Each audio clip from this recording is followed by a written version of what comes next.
يهدي به الله من اتبع رضوانه سبل السلام ويخرجهم من الظلمات إلى النور بإذنه ويهديهم إلى صراط مستقيم. Muslim itu artinya orang yang berserah diri hanya kepada satu pencipta. Muslim. Kalau Islam itu ajarannya, Muslim itu adalah orang yang berislam. Ya. Islam itu artinya berserah diri kepada Sang Pencipta. Muslim adalah orang yang berislam, artinya orang yang berserah diri kepada Sang Pencipta.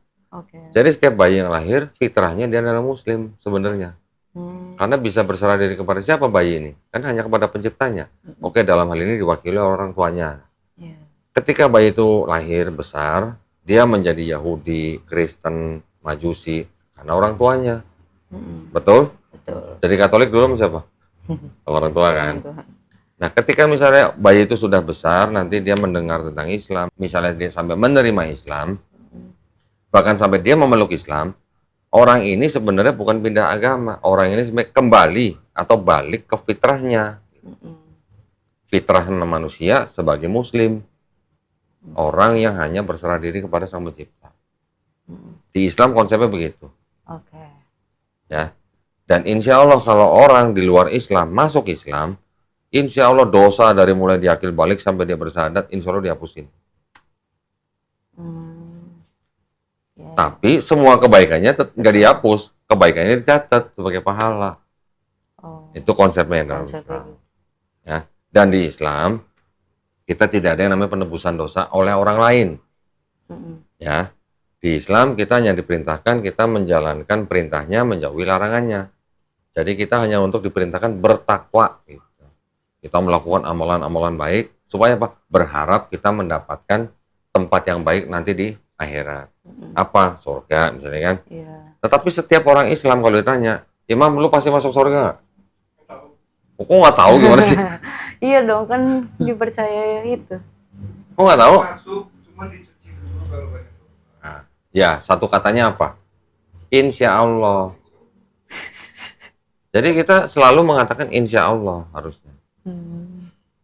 Artinya jika Tuhan mengendaki, jadi kita mengharap atau berharap atas rahmat Allah. Gitu. Ya kita sebenarnya pas kita ngomong kayak gitu, kayak kita berserah kan kayak. Iya. Orang yang berkata insya Allah artinya dia sedang menyerahkan segala urusannya kepada Allah. Karena kan artinya insya Allah kan jika Tuhan mengendaki. Iya. Di Bible ada nggak kata insya Allah? Jika Tuhan mengendakinya iya. Enggak, kita insya Allah ada nggak? Nggak ada. Nggak ada. Ntar aku tunjukin, bingung loh ntar lo. Masa ada sih? LAI loh. Perjanjian baru lagi? Janjian baru lagi.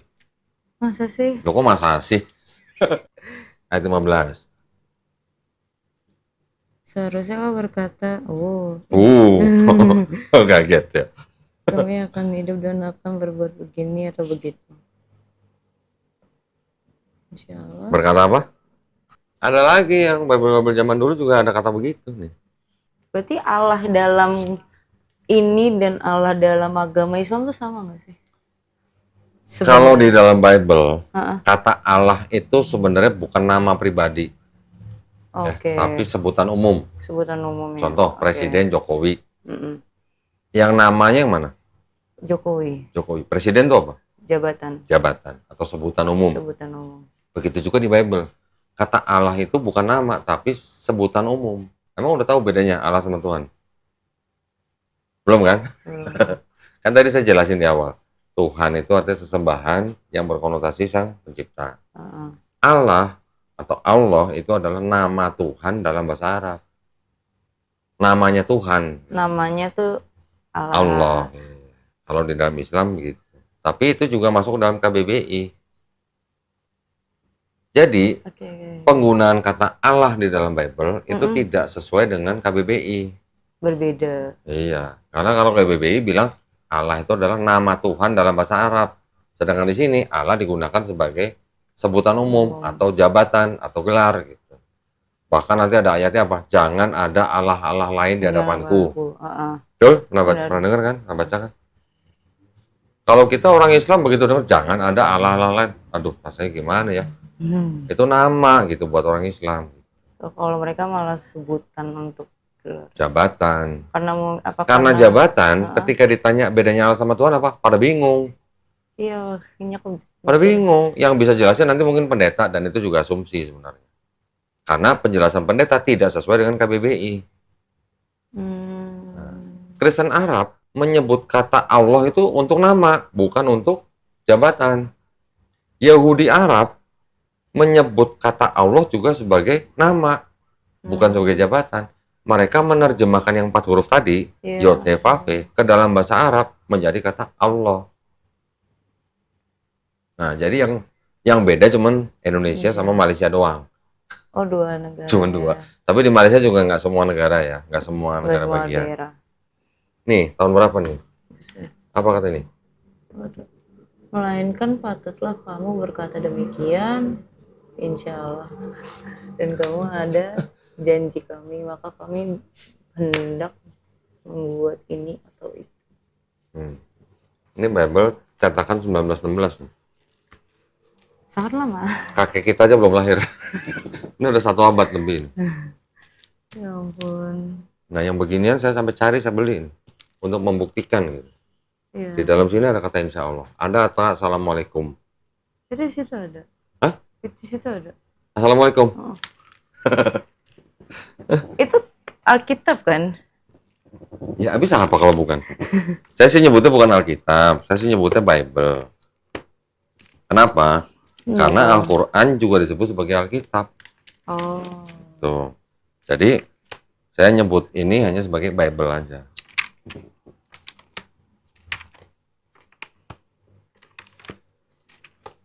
Ih, ngeri lepas ini jahitannya. Iya, itu udah lama banget dirawat sekali. Kok bisa nemu sih kayak gitu-gitu? Ini belinya pakai lelang. Oh, lelang.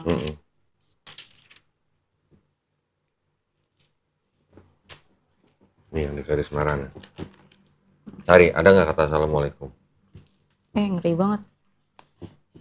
Gue pegangin dah, takut jatuh. Bentar, maaf. Takut pecah. Jangan. Maka malaikat itu pun datang kepadanya seraya katanya. Kencangan dikit dong bacanya. Aduh. Biar yang nonton denger dong. Siapa tahu nanti mamanya nonton. Maka malaikat itu pun datanglah kepadanya seraya katanya. Gimana nih menyebutnya? Assalamualaikum. Hai engkau yang dikasihi, bahwa Tuhan adalah dengan dikau dan berbahagialah engkau di antara segala orang perempuan. Ada nggak assalamualaikum? Ada lagi. Ada. Berarti ini sebutan salam. Iya, ya artinya ya Artinya damai salam. besertamu lah gitu. Kayak shalom gitu. Ya. Kalau di Protestan. Shalom itu sebenarnya tradisi Kristen apa bukan? Bukan. Nggak tahu lagi. Aku di Shalom Katolik itu nggak pernah. nggak pakai ya? Nggak pakai. Yang pakai biasanya rata-rata Protestan. Iya, Ya. makanya. Sebenarnya itu adalah tradisi Yahudi. Tradisi Yahudi. Shalom Aleichem. Oh. Shalom Aleichem ke dalam bahasa di tradisi Islam kita adanya assalamualaikum. Oh.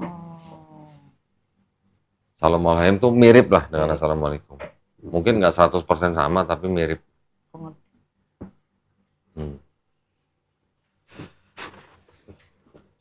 Apa lagi dok? Tanya apa lagi? Boleh buka dulu. Boleh dong. Oh, ada 3 lagi ya kok. Ya. Boleh. 30 lagi nggak apa-apa. Kan yang dari buku yang aku baca tuh. Buku apa sih yang dibaca? Apa ya? Bentar ya. Mana buku? PDF doang sih. Agama Katolik. Oh, PDF. Ya, agama Katolik. Agama Katolik dan Yahudi, sejarah dan ajaran, tulisan siapa tuh? Tarpin, MAG sama Khotimah, MAG. Atau Khotimah. tahu makanya. Oke, apa lagi yang tanya? Yang pertama katanya di situ kan kitab Matius tuh katanya ditulis dalam bahasa Armenia asalnya. Armenian. Terus? Tetapi tidak ditemukan, lalu muncul kan nih kitab Matius dalam bahasa Yunani. Lalu kenapa dimasukkan ke dalam Alkitab kalau nggak yakin asalnya? Gini, kalau yang dari kalangan Katolik mengatakan bahwa teks aslinya itu Yunani, yang Armenian itu terjemahan. Oke. Kata orang Katolik. Kata orang yang bilang Armenian, yang asli itu Armenian, yang Yunani itu terjemahan gitu. Saling. Ya, jadi saling klaim dan belum selesai urusannya. Itu belum selesai. Belum. Terus kenapa dimasukin ke? Kalau dimasukinnya bukan karena berdasarkan asalnya dalam bahasa apa, tetapi karena kisahnya. Oh, karena isinya. Karena kisahnya. Nah, sebenarnya kan 4 gospel nih. Yang ditaruh pertama kan Matius, Markus, Lukas, Yohanes. Iya. Menurut ahli-ahli Perjanjian Baru, sebenarnya yang ditulis pertama bukan Matius. Oh iya. Tapi Markus. Markus ditulis kira-kira sebelum Bait Suci kedua dihancurkan. Bait Suci kedua dihancurkan itu kan tahun 70 Masehi. Setelah Markus ditulis, 10 tahun kemudian Matius dan Lukas nyontek dari Markus. Oh iya, yang itu jadi ditulis lagi. Karena di Matius itu 80%-nya di Markus. Yang di Lukas 60%-nya dari Markus. Jadi kedua gospel yang Matius dan Lukas ini sebenarnya menyadur dari Markus, terus ditambahkan lagi dengan sumber kisah yang disebut dengan Q. Q itu dari bahasa Jerman, singkatannya Quell. Quell itu adalah kabar berita yang beredar di masyarakat selama puluhan tahun. Kalau kabar berita yang beredar di masyarakat selama puluhan tahun itu sebut apa? Apa? Bisa disebut apa? Sejarah. Bisa, mungkin bisa sejarah. Tapi ini kabar berita. Kabar berita. Kalau sejarah kan sudah ditetapkan gitu kan. Kalau kabar berita yang beredar di masyarakat selama puluhan tahun, apa namanya? Gosip bisa. Legenda juga mungkin bisa ya. Nah, Matius dan Lukas juga menggunakan sumber Q itu ke dalam gospel mereka. Cuman Matius dan Lukas yang menuliskan tentang silsilah daripada Yesus. Di Markus gak ada silsilah Yesus. Nah, tetapi karena semua cerita yang di Markus ini dipakai oleh Matius dan Lukas, jadi ketiga gospel ini disebut sebagai gospel sinoptik. Oh iya. Ya, sinoptik ini adalah gospel yang ceritanya sama. Yang Yohanes tadi kan Markus kira-kira sebelum tahun 70, 10 tahun kemudian Matius dan Lukas menyadur, kemudian yang Yohanes kira-kira tahun 95 Masehi. Ya, sudah akhir abad pertama. Ditengarai atau dipercaya oleh ahli-ahli Perjanjian Baru itu bahwa Yohanes ditulis untuk melawan golongan Kristen yang tidak percaya Yesus disalib. Nah, jadi dari mulai akhir abad pertama sampai abad kedua tuh ada golongan Kristen namanya Kristen Basilidean. Tumbuh suburnya malah di Mesir. Ya, mereka menganggap penyaliban Yesus itu hanyalah sebuah ilusi. Yang disalib adalah Simon orang Kirene. Pernah dengar? Ya kan? Nah, di Markus, Matius, Lukas diceritakan ketika Yesus memanggul salib dari Yerusalem ke Bukit Golgota, di tengah perjalanan kan dibantu atau digantikan oleh Simon orang Kirene kan? Tiga-tiganya nyebut ada Simon orang Kirene di sini nih. Tapi di Yohanes nggak disebut. Nah, ini untuk melawan kelompok Kristen yang bilang yang disalib Simon orang Kirene. Gitu. Ada buktinya nggak tuh? Ada orang Kristen yang nggak percaya Yesus yang disalib? Ada nih dokumennya. Ini yang disebut dengan gospel-gospel Nag Hammadi Library. Ya, ada gospel yang disebut dengan The Second Discourse of the Great Set. Nah, ini nggak masuk ke dalam Bible-nya orang Kristen. Di sini disebutkan kira-kira intinya adalah Yesus melihat peristiwa penyaliban itu dari jauh sambil tertawa. Aku kenapa? Kok tertawa? Ya nggak tahu, tulisannya begitu. Yang disalib adalah Simon orang Kirene. Ini ditulis dalam Al-Quran juga nggak sih katanya? Kalau di Quran, di Quran dikatakan begini. Di surat An-Nisa 157 bahwa mereka kan mengira sudah menyalibkan Isa Al-Masih, tetapi Isa Al-Masih tidak dibunuh dan tidak disalib, tetapi yang disalib adalah yang disuruhpakan. Iya. Katanya. Yang disuruhpakan siapa tidak disebut. Nanti di dalam tafsir mungkin disebut, ada yang menyebut Yudas Iskariot, ada yang menyebut murid Nabi Isa yang paling muda gitu. Itu tapi itu tafsir bukan ayat. Gitu. Kalau di ayat hanya dibilang tidak dibunuh dan tidak disalib, tetapi hanya orang disuruhpakan. Kayak ngomong ingat. Kenapa Alkitab Katolik dan misalnya itu nggak ada tafsiran resmi? Nah. Sebenarnya ada, cuman mungkin Nah, kalau ini kan sebenarnya juga boleh dikatakan ada Tafsirannya. tafsirannya yang tadi dibaca tuh. Yang Yang ada ayat ini pasti tidak asli. Nah, itu bisa dikatakan tafsiran. Oh. Yang ini kan Iya, tafsirannya. itu tafsirannya. Gitu. Kalau mau tafsiran yang lebih komplit lagi dalam bahasa Inggris, ini dari sini sampai sini. Ya buset. Ini dari Kejadian sampai Wahyu nih. Ini tafsir semua. Ayat dan tafsir. Wah. Dan ini juga ada dibandingkan antara versi KJV dan RSV. KJV itu King James Version, RSV itu Revised Standard Version. Kedua versi itu dibandingkan plus tafsirnya. Plus tafsirnya. Wah. Makanya Bible-nya dari sini sampai sini nyambung nih. Dari Kejadian sampai Wahyu. Oh. Kalau yang ini tafsirnya mungkin tafsir pendek lah ya. Tafsir pendek yang Nah. Iya. Terus Nanti ada lagi website yang menuliskan tentang tafsir-tafsir. Tafsir itu banyak kok di dalam Iya. tradisi Kristen. kenapa banyak banget tafsiran kalau katanya kalau di Al-Qur'an kan cuma satu tafsiran. Enggak, di Quran juga ada beberapa tafsir. Oh, ada beberapa Ada. tafsir juga. Ada Ibnu Katsir, ada Qurtubi, ada Jalalain. Ada beberapa tafsir ada, tetapi itu adalah biasanya tafsir-tafsir yang memang sudah diterima secara umum oleh Islam. Di Kristen juga banyak, ada Matthew Henry, ada Full Life, ada ND, ada Jerusalem. Banyak juga macam-macam. Sama aku kepo sesuatu boleh nggak? Apa? Kan waktu itu Koko pernah nyebutin kayak yang gambar Yesus kan apa anaknya Paus yang gambar itu. Ya, itu. Itu namanya Caesar Borgia. Ya, itu. Nah, Itu baca di mana sumbernya? buka aja di Google sendiri. Buka Ada aja di tuh. Google sendiri. Tulis aja Caesar Borgia. Tulisannya Cesare Borgia. Boleh kan ya, nggak apa-apa kan? Ya boleh, kenapa nggak boleh? Ini kan, klik aja image. Sebentar. Cesare Borgia. Cesare Borgia. Sama nggak? Ini. Nah itu adalah anak daripada Paus Alexander ke-6, anak haram ya. Oke. Nah, Paus kan nggak boleh punya anak. Iya, makanya aku juga mau nanya itu lagi. Kan Paus kan seorang Paus kan nggak boleh Harus terlibat. menikah. Iya. Saya ya sama teman-teman ada sebuah rumah yang menampung anak-anak yang kurang beruntung di daerah apa? Bisa dikatakan masuk Bekasi lah itu. Oke. Ada 2 anak. Itu anak haramnya Romo. Konspirasi dalam ya. Konspirasi. Saya nggak sebutin lah ya Romo siapa Iya. dari mana, saya nggak usah sebutin Iya. ya, menjaga etika, kode etik jurnalistik gitu kan. Itu terjadi nyata, kita yang menampung anak itu. Wah, konspirasinya bener berarti ya. Nah, ini Cesare Borgia ini adalah anak haramnya Paus Alexander ke-6 yang dijadikan model lukisan Yesus pertama kali. Oh, iya lagi, sama lagi. Nah, dan lagi Kenapa dia yang dijadikan model? ya mungkin Mungkin urusan saat itu ya. saat itulah. Nggak Dan bisa ya. dan ternyata Caesar Borgia ini adalah seorang Yang itu.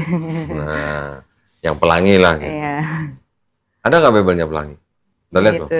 Nah. Aku lihat di YouTube ya. Boleh sendiri, buka sendiri boleh. Boleh, Kak. Silakan. Aku kepo lagi. Kepo. Kaget aku pas lihat videonya. Itu sebenarnya isinya berdasarkan dari sini tadi yang KJV. Oh. Ya. Yang tadi dibaca nih yang ini juga KJV nih. Ya. KJV itu kan ya ini saya punya edisinya nih, edisi 1611 nih. Terbitan 1611. Iya. King James Version. King James adalah Raja James di Inggris yang menyuruh penerjemah untuk menerjemahkan Bible ke dalam bahasa Inggris. Nah, ini pertama kali keluar ini modelnya. Ini isinya sama nih. Ini print ulang ya. Iya. Tapi ini isinya sama dengan aslinya. Oh. Masih begini tuh. Gambar-gambarnya masih zaman dulu tuh. Iya, seperti barok. Nah, King James ini adalah seorang bisex. Dia married sama perempuan, tapi dia juga seorang gay. Oh iya. Sama teman-temannya gay dia Dia buat ini. dipanggilnya Queen James. Nah, itulah Bible-nya. Tuh di bawah lihat ada udah Queen James Bible kan. Iya. Isinya sama dengan King James, cuman ada beberapa ayat yang dirubah kata-katanya. Tujuannya apa? Supaya menghindari misinterpretasi terhadap homofobik. Oh. Itu Menarik ketawa. sekali dunia. Ya. Dan sudah ada gereja ya, udah cukup lama yang apa namanya? Yang memberkati pernikahan sesama jenis. Di Indonesia apa? Di Amerika, luar. di Amerika. Iya, Bahkan belum lama Paus Paulus kan, Paus Paulus apa Paus Yohanes, pokoknya Paus yang terakhir sekarang ini menyetujui lah atau pernikahan sesama tapi kayaknya kalau nggak salah bukan pemberkatan di gereja tapi di luar gereja. Tapi dia yang berkatin juga. So, gimana caranya? Padahal Bible kan melarang perbuatan itu, nggak boleh. Untuk Karena kan yang diciptakan juga Adam dan Hawa, bukan Adam dan Yusuf gitu. Iya sih. Kenapa yang pelakunya malah melanggar sendiri Bible-nya? Gitu. Tapi kenapa jadi orang-orang ngikutin juga? Ya. Tapi itu udah lama sih. Dan kelompok ini kan kelompok yang LGBT ini bukan kelompok yang kaleng-kaleng. Mereka bisa sampai mempengaruhi pemerintah untuk mengeluarkan undang-undang. Iya. Ya kan? Dengan Temanku alasan ada. HAM. Iya. Ya kan? Jadi karena pemerintah sudah mengeluarkan undang-undang bahwa orang bisa menikah sesama jenis, gereja kan mau nggak mau harus memberkati. Ikut. Kalau gereja menolak, gereja mau menentang undang-undang pemerintah. Iya. Gitu. Oke, ada lagi. Ada Sabar lagi? ya. Santai, kita nggak kemana-mana kok. Mau kita tinggal di sini kok. Oke. Katanya benar nggak sih Yesus waktu umur 13 sampai 23 tuh hilang ceritanya? Di Bible tidak diceritakan. Iya, Bukan 13 sampai 23, 12 sampai 29. Oh, 12 sampai 29. 12 sampai 29 nggak ada ceritanya. Kan setelah 12 tahun, Yang tahu-tahu 30. Gitu. Terus diceritakannya di mana? Ada yang disebut dengan gospel-gospel, tapi nggak masuk dalam Bible ya. Iya. Oh, berarti itu di luar. Di luar Bible. Jadi tidak masuk dalam kanon Bible. Contohnya ini contoh nih. Ini kisah tentang Yesus kecil. Oke. Nah, Iya yang itu. ada kisah di situ yang sama dengan di Quran. Oh iya? Yaitu apa? Yesus menciptakan burung dari tanah liat. Oh Di iya? Quran juga ada. Aku baru tahu. Ini juga ada. Baru dengar aku. Ada. Nah, oleh Kristen, gospel ini dianggap sebagai gospel yang apa? Palsu. Karena berbeda. Karena tidak ada nama penulisnya. Karena tidak diketahui siapa yang menulis. Nah, sedangkan 4 gospel, Matius, Markus, Lukas, Yohanes juga tidak ada namanya. Nah iya makanya. Itu. Jadi sama aja sebenarnya kalau mau disebut ini apokrifa, 4 gospel juga apokrifa dengan standar sama-sama tidak tahu siapa yang menulis. Iya. Tuh.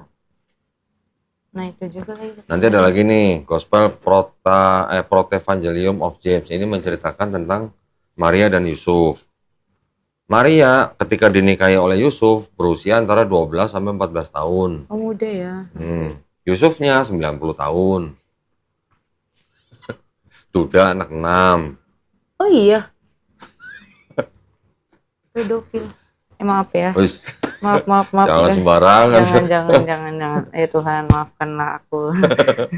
Bukan, nah gini, kan standar pedofil itu kan baru ada kapan sih? Iya sih akhir-akhir ini. Iya, baru abad 19.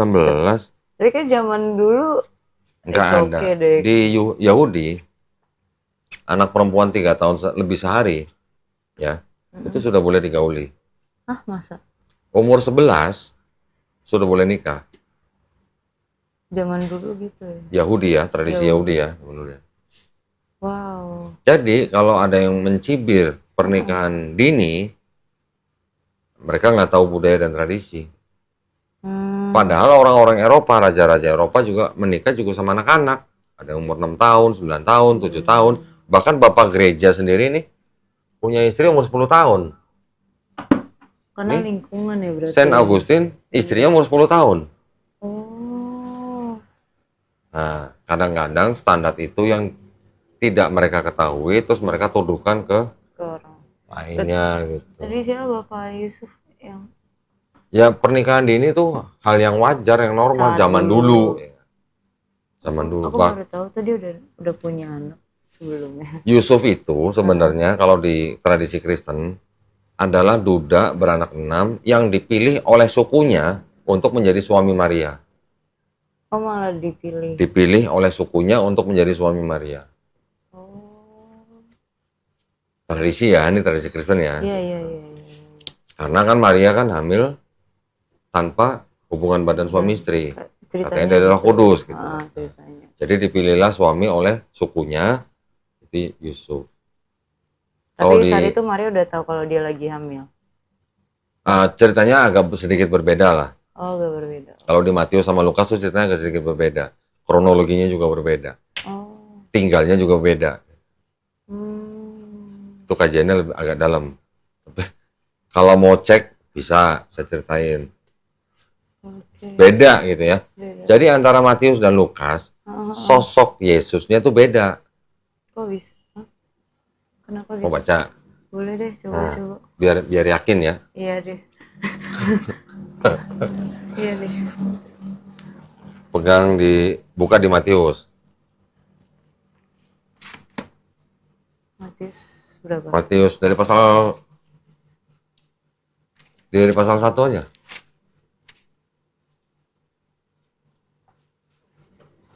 Daud anak Abraham. Matius kan? Heeh.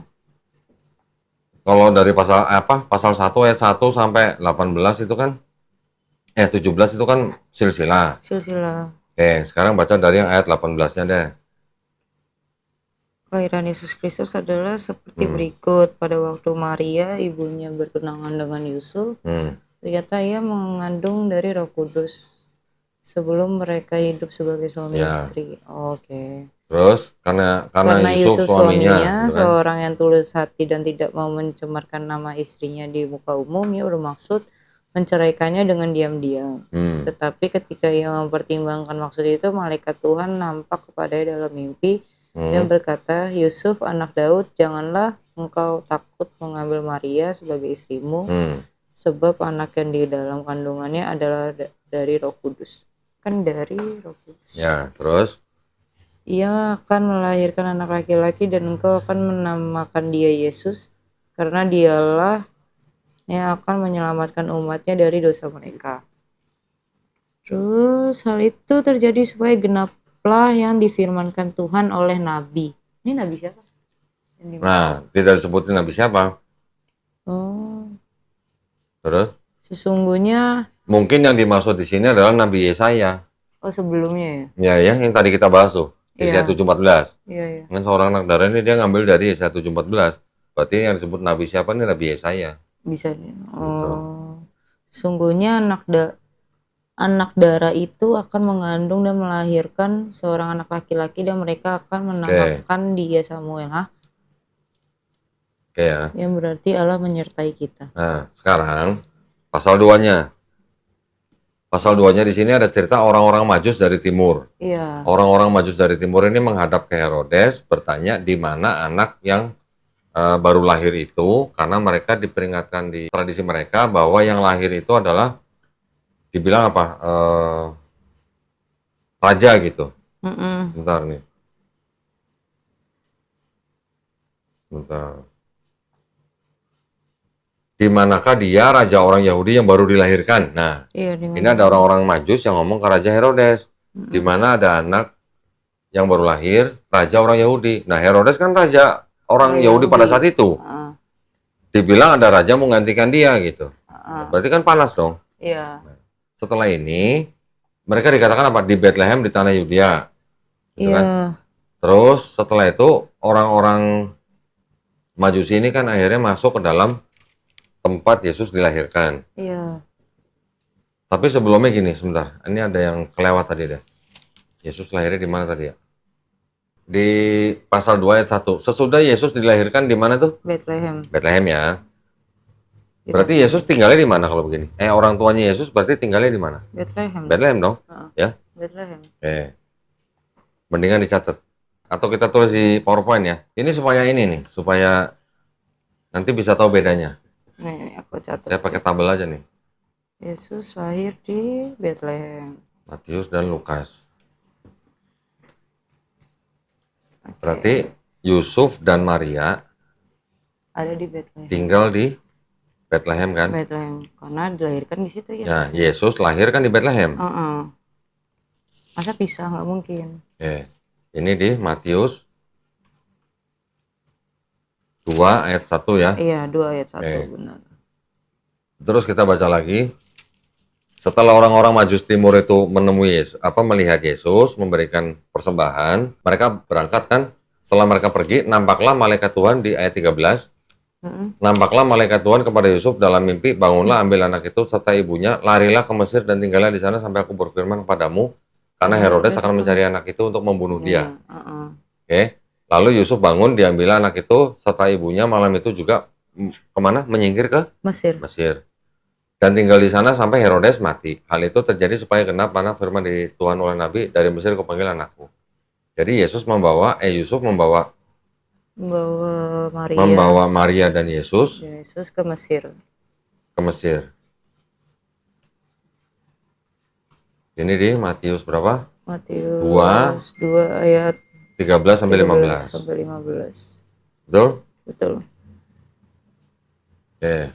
Terus berikutnya ayat 16 ya. Ketika Herodes tahu kan dia mau membunuh semua anak di Bethlehem dengan yang berumur 2 tahun ke bawah.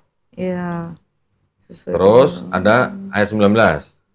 Setelah Herodes mati, nampak malaikat Tuhan kepada Yusuf dalam mimpi di Mesir, katanya, bangunlah, ambillah anak itu serta ibunya dan berangkatlah ke tanah Israel, karena mereka yang hendak membunuh anak itu sudah mati. Lalu Yusuf bangun, diambilnya anak itu dan ibunya pergi ke tanah Israel kan? Iya. Tetapi setelah didengarnya bahwa Archelaus menjadi raja di Yudea menggantikan Herodes ayahnya, ia takut ke sana. Karena dinasihati dalam mimpi, pergilah Yusuf ke daerah mana? Galilea. Jadi dari Mesir. Berarti ke Galilea ya? Ya, dari Mesir, Yusuf, Maria, dan Yesus ke Galilea kan? Galilea. Setibanya di sana, ia tinggal di sebuah kota namanya Nazaret ya? Nazaret, iya. Jadi dia pergi ke daerah Galilea, kota Nazaret ya? Benar. Ini di Matius 2, 19 sampai 23 ya? Selesai kan ini ceritanya kan? Berarti dari mulai Maria hamil sampai ke Mesir, balik lagi ke Galilea. Nah sekarang kita cek dulu nih. Herodes Agung ini meninggalnya tahun berapa? Ini ada Bible nih yang nulis kematian Herodes Agung. Di sini enggak? Di sini ada nih. Tunggu sebentar. Nah, ini. Coba baca sendiri, nanti kasih tahu saya, Herodes Agung matinya tahun berapa? Yang dikuningin tuh. Ini 750. Tahun 750 Tarik Romawi. Ia meninggal dalam tahun Terus? Dibaca dulu dong. Ia meninggal dalam tahun 750 Tarik Romawi. Jadi 4 tahun sebelum tahun 1 Tarik Masehi. Sebab itu sudah pasti bahwa Yesus lahir kira-kira tahun 6 sebelum awal Tarik kita.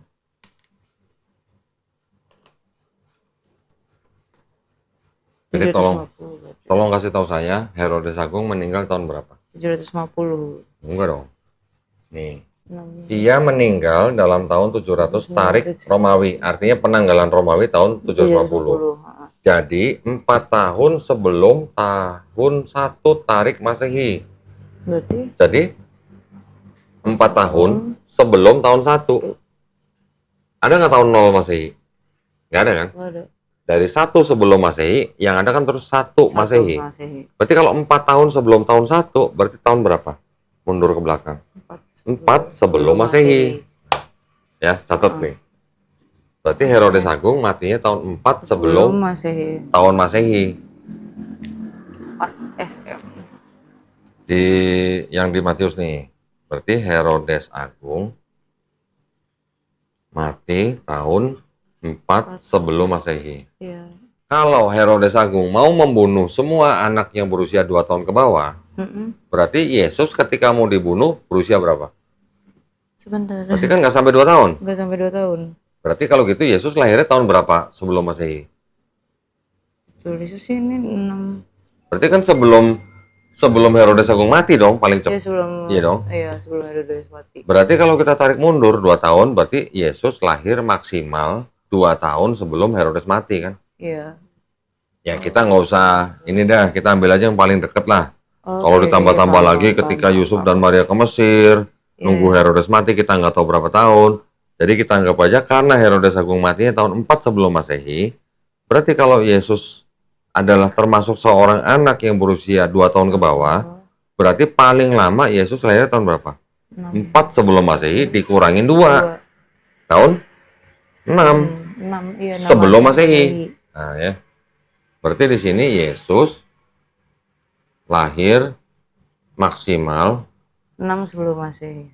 Oke. berarti yang di Matius, Yusuf dan Maria tinggal di Bethlehem, Yesus lahir di Bethlehem, Matius 2 ayat 1, Yusuf membawa Maria dan Yesus ke Mesir, Matius 2, 13-15, dari Mesir, Yusuf, Maria, dan Yesus kembali ke Galilea di kota Nazaret, Matius 2, 19-23.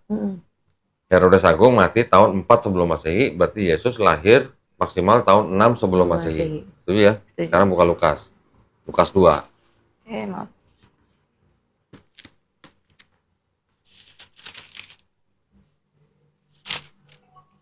Lukas 2 Nah, coba baca. ayat 1. Nah, Pada waktu itu Kaisar Agustus mengeluarkan suatu perintah menyuruh mendaftarkan semua orang di seluruh dunia. Inilah pendaftaran yang pertama kali diadakan sewaktu Quirinius menjadi wali negeri di Syria. terus? Syria. Maka pergilah semua orang mendaftarkan diri masing-masing di kotanya sendiri. Demikian juga Yusuf pergi dari kota Nazaret di Galilea ke Yudea, ke kota Daud yang bernama Bethlehem, karena ia berasal dari keluarga dan keturunan Daud, supaya didaftarkan Tunggu sebentar. Yusuf pergi dari mana? Pergi dari kota Nazaret. Nazaret. Kalau di Matius tadi Yusuf dan Maria tinggal di mana? Di ya, lupa. Nih, lihat tabel aja nih. Tinggalnya di Bethlehem. Bethlehem. Ya, ini Yusuf dan Maria pergi ke Yudea dari mana? Nazaret. Dari Nazaret. Nazaret Di Galilea. Galilea. Berarti ya, kalau gitu Yusuf dan Maria tinggalnya di Nazaret. Nazaret. Beda. Tinggal di Nazaret. Oke. Terus habis itu kan pergi ke Yudea kan? Ke Yudea. Untuk apa? Untuk ini. Sensus. Nah, terus baca lagi. Ke kota Daud yang bernama Bethlehem, karena ia berasal dari keluarga dan keturunan Daud, supaya didaftarkan bersama-sama dengan Maria, tunangannya yang sedang mengandung. Terus? Ketika mereka di situ, tibalah waktunya bagi Maria untuk bersalin, dan ia melahirkan seorang anak laki-laki. Anaknya yang sulung lalu dibungkusnya dengan lapin dan dibaringkannya di dalam palungan, karena tidak ada tempat bagi mereka di rumah penginapan. Jadi Yusuf dan Maria tinggalnya awal di Nazaret, terus pergi ke selatan. Pernah lihat petanya Palestina? Pernah lihat? Belum. Nih, kalau Nazaret itu di utara. Oh, oke. Ini kan udah Lebanon nih. Iya, Libu. Ini Israel nih kan begini nih. Oh, Yang di utara nih Nazaret nih. Bisa lihat nggak nih? Ya, ini ada tulisan Nazaret nih. Yerusalem kan di bawah. Yudea nih namanya daerah Yudea nih. Oh, itu di Nah, Bethlehem tuh di bawahnya Yerusalem nih. Oh. Kelihatan kan? Ini Nazaret, ini Bethlehem. Kalau yang di Matius, Yusuf dan Maria tinggalnya di Bethlehem, Yesus lahir di Bethlehem, terus kemudian mereka ke Mesir, setelah mereka dari Mesir pulangnya ke Nazaret di utara. Iya. Kalau tadi yang di Lukas 2, Yusuf dan Maria tinggalnya di Nazaret. Ketika ada sensus yang diadakan oleh Quirinius, baru mereka ke Yudea nih. Ini Yudea di sini. Sampai di sini waktunya Yesus waktunya Yesus lahir. Lahirnya di sini. Jadi di Matius dan Lukas lahirnya sama-sama di Bethlehem. Tapi asal kotanya yang beda. Asal kotanya. Kalau Matius dari Bethlehem, kalau Lukas dari Nazaret. Ya, itu udah beda ya. Berarti yang di sini Yusuf dan Maria tinggal di Nazaret. Ini di Lukas berapa tadi? Lukas 2 Lukas 2 ayat 4 ya. ayat 4. 2 ayat 4. Ini setelah itu kan ada cerita yang gembala-gembala nih. Ini kan Yesus udah lahir. Terus ada gembala-gembala dapat kabar dari malaikat yang pasal apa ayat 21. Pasal berapa sorry? Ayat 21 Lukas 2. Ayat Lukas 2 ayat 21 kan Yesus ketika 8 hari disunat. Iya. Dan diserahkan kepada Tuhan. Jadi Yesus di Lukas dikatakan disunat, kemudian dia diberi nama Yesus. Terus ketika genap waktu pentahiran, ini ada menurut hukum Musa, mereka membawa dia ke Yerusalem untuk menyerahkan kepada Tuhan. Seperti ada hukum Tuhan, semua anak laki-laki sulung harus dikuduskan bagi Allah. Dan untuk mempersembahkan ini segala macam. Ini terus ada, sebentar, yang Maria Tahir itu di mana ya? Dan ketika genap waktu pentahiran, pentahiran itu Maria setelah melahirkan, nifas gitulah. Masa setelah melahirkan. Oh, oke. Oke. Kalau di tradisi Yahudi, masa pentahiran itu antara kira-kira 2 bulan lah, kurang lebih lah. Ya, untuk anak laki-laki. Nah, jadi ketika Yesus genap 8 hari, kemudian Maria tahir, Yesus diserahkan kepada bait Allah. Ya, dari mulai ayat 21 tuh kan, Yesus sunat dan diserahkan kepada Tuhan. Perhatikan di ayat ke ini nih, 39. 39. Oke. Bacain. Dan setelah selesai, Semua yang harus dilakukan menurut hukum Tuhan, kembalilah mereka ke kota kediamannya, yaitu kota Nazaret di Galilea. oke, berarti setelah tinggal di Nazaret, Balik terus lagi. pergi ke Yudea, Ya, balik lagi ke Nazaret. pergi ke Yudea, Yesus lahir di Bethlehem kan? Bethlehem. Ini ada di Lukas, berapa tadi? Lukas 2 2 ayat 4 ya? 4 ya. Ayat 4. Dari Bethlehem, setelah Yesus diserahkan ke bait Allah, Yusuf, Maria, dan Yesus kembalinya kemana? Ayat 39. Nazaret Ke Nazaret. di Galilea. Kota Nazaret ya di Galilea ya. Di Galilea. Sekarang yang jadi poin adalah gini. Kirenius, 2. Inilah pendaftaran yang pertama kali diadakan sewaktu Kirenius menjadi wali negeri Syria. Iya. Tahun berapa Kirenius jadi wali negeri Syria? Nah, ini poin nih. Oke. Kirenius jadi wali negeri Syria itu di tahun 6 Masehi. Apa sih? Karena pendataan Karena Yusuf kan mau- Kirenius diangkat menjadi wali negeri Syria tahun 6 Masehi itu untuk melucuti Arkelaus, anaknya Herodes Agung.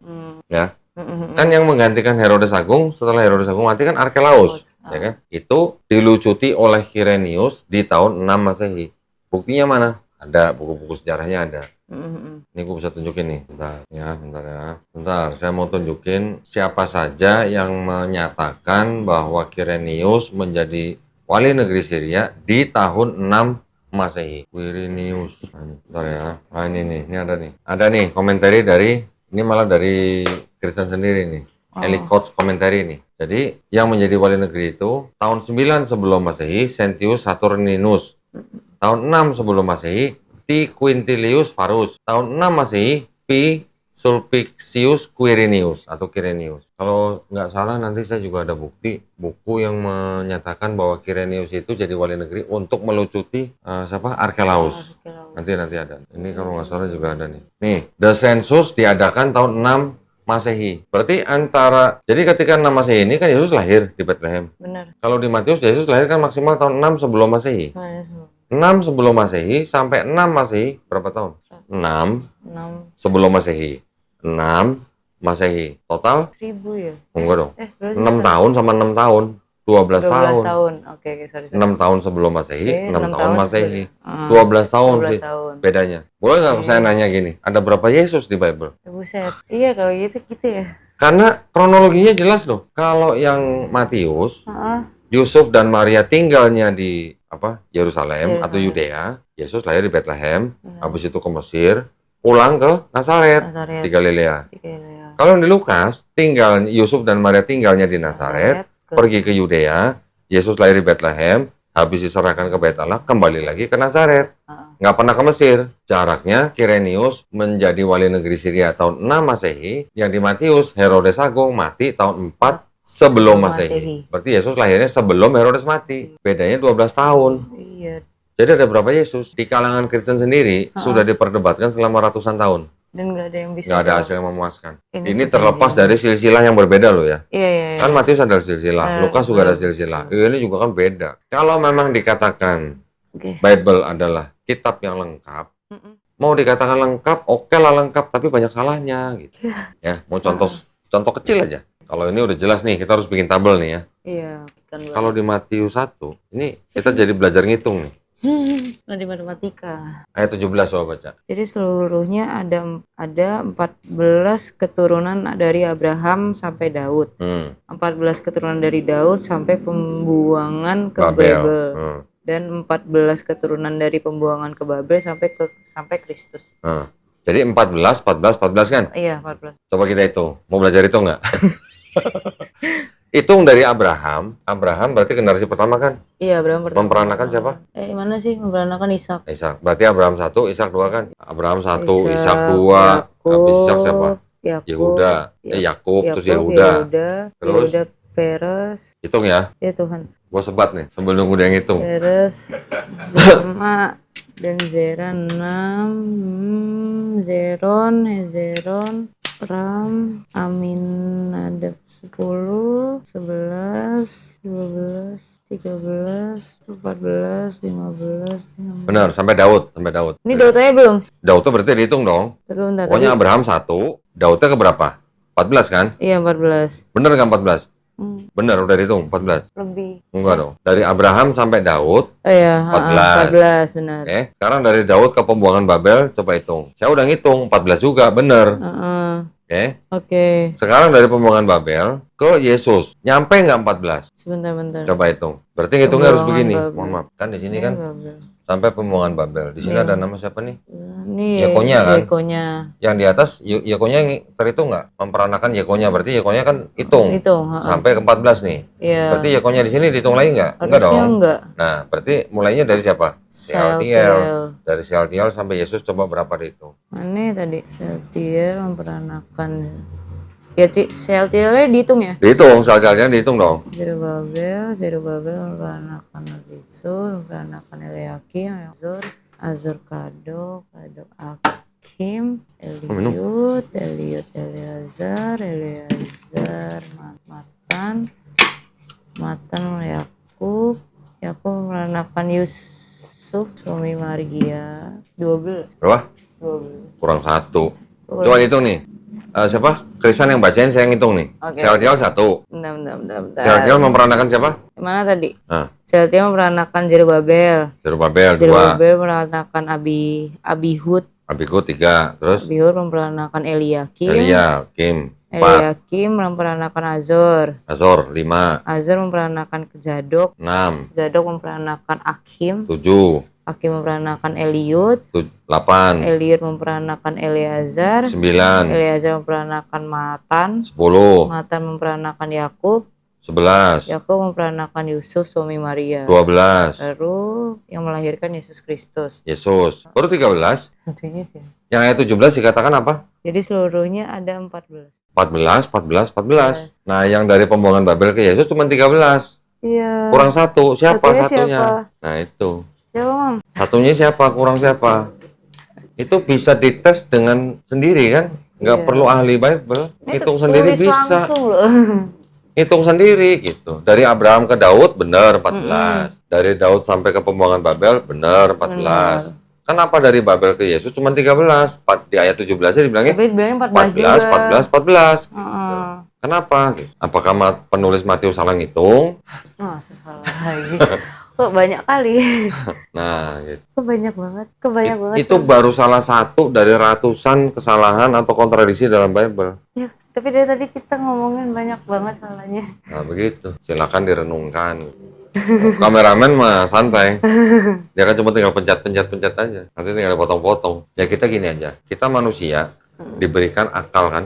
Iya. Ya kan? Kita diberikan akal. Binatang nggak dikasih akal. Binatang dikasih insting. Kita dikasih akal. Untuk apa? Untuk berpikir. Iya. Bisa nggak itu disebut kitab suci kalau ada kesalahan seperti itu? Iya. Belum lagi tadi kronologinya beda. Kronologi awalnya lagi. Nah, berarti kalau Matius dan Lukas menceritakan kisah tentang Yusuf dan Maria, oke, nama tokohnya sama. Iya, benar. Tetapi tinggalnya di tempat yang berbeda, pergi ke tempat yang berbeda, oke, pulangnya sama. tahun lahirnya beda. Beda 12 tahun. Jadi ada berapa Yesus? Orang Kristen sendiri sampai sekarang belum bisa menyelesaikan masalah ini. Oke. Kalau dibilang masing-masing gospel saling melengkapi, melengkapinya di mana? Kalau begini, Beda. apakah bisa yang Lukas melengkapi Matius, Matius melengkapi Lukas? Enggak dong. Nggak bisa. Nggak bisa disebut gitu. Start awalnya aja udah beda gitu kan. Ayat 1 lagi. Nah, kalau bisa bahasa Sunda saya nanya, kumaha damang? Gitu. Apa artinya? Artinya gimana kabarnya? Gitu. Gimana baik? Nah, itulah yang ada di Bible yang tidak semua orang Kristen tahu Iya. kalau nggak belajar. Kan selama ini kalau Kristen ke gereja bawa Bible nggak? Enggak. Kalau Protestan bawa. Bersama. Bawa. Tetapi apakah pendetanya ngebacain yang begini-ginian? Oh, udah ada beda nih gitu. Enggak. Ya enggak lah. Yang dibacain. Enggak baca. Jadi kalau di Islam, yang kita tahu dengan Injil itu adalah wahyu yang diturunkan kepada Nabi Isa Al-Masih khusus untuk Bani Israel pada zaman itu. Udah selesai. Sesimpel itu. Sesimpel itu. Injil itu adalah wahyu. Oke. Apakah Nabi Isa Al-Masih menulis kitab Injil? Enggak. Tidak diceritakan di Enggak Quran ya. diceritakan. Tidak, kita tidak juga boleh berasumsi gitu loh. Iya. Jadi karena Injil adalah wahyu, kata kitab di dalam Quran itu artinya bisa wahyu yang dituliskan, bisa juga artinya hukum, ketetapan, atau perintah. Nah ya, itu tuh sama berarti. Sama artinya. Oke. Arti kitab itu bisa itu. Gitu. Bisa itu. Jadi ada nih saya buktiin. Saya bisa buktikan perkataan ini. Lukas 20 ayat 1. Coba baca. Pada suatu hari ketika Yesus mengajar orang banyak di Bait Allah dan Suaranya masuk kan? memberitakan Injil. Kecil banget ya. Ngomongnya bisik-bisik sih. Pada suatu hari ketika Yesus mengajar orang banyak di Bait Allah dan memberitakan Injil, datanglah iman-iman kepala dan ahli-ahli Taurat serta tua-tua ke situ. Yesus memberitakan apa? Injil. Injil.